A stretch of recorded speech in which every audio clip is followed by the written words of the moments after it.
Hi, I'm Adam Brooks Weber. This is The Merry Mystic, and I'm glad you're here. Today, I want to recommend a book to you.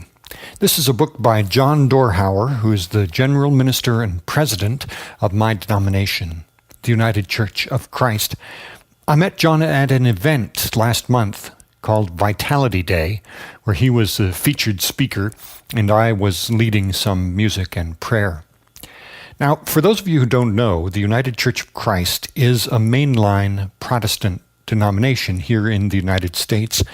We have maybe 1 million members and about 5,000 churches.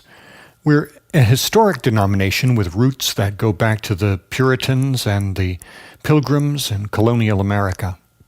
So we have, you might say, a major institutional investment in a traditional way of being a church. But John Dorhauer's book isn't about all that. It's called Beyond Resistance, and it's subtitled The Institutional Church Meets the Postmodern World. And it's sort of an invitation to dream about a completely different way of being the church. In the book, John talks about why, in his view, the way of being church that worked pretty well for us up until the middle of the last century hasn't been working so well recently. And he has some interesting ideas about alternatives. I think this is an important question. Imagine that we're not talking about religion. Imagine we're talking about business. We're in the widget business. And we've been making widgets for a long time, but recently they haven't been selling so well. So there's one kind of question you can ask, a sort of shallow question, which is, what can we do to get people to buy our widgets? Then you end up with answers like, well, we'll have a new advertising campaign, we'll get some celebrity endorsements, we'll change the packaging. But then there's a deeper question, a more disruptive question.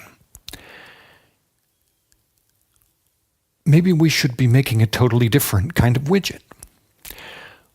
What kind of widget could we make that would actually meet some need that people have? Well, in the context of Christianity, we have a commitment to the way of Jesus. That's not negotiable.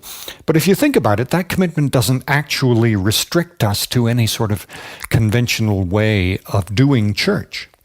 Jesus never said, thou shalt hire a professional pastor, buy a building, meet there once a week on Sunday mornings, and have a hymn prayer sandwich with a sermon in the middle. We are free to ask the deeper and more disruptive question, what would a group of Jesus followers look like if they were doing something that actually met people's needs? This is the kind of question that John Dorhauer's book invites. It's a book written by the head of a big institutional church structure, and it suggests that perhaps big institutional church structures are not where God is moving today. I think that's pretty impressive. So pick up a copy, give it a try. I look forward to reading your comments. Bye now.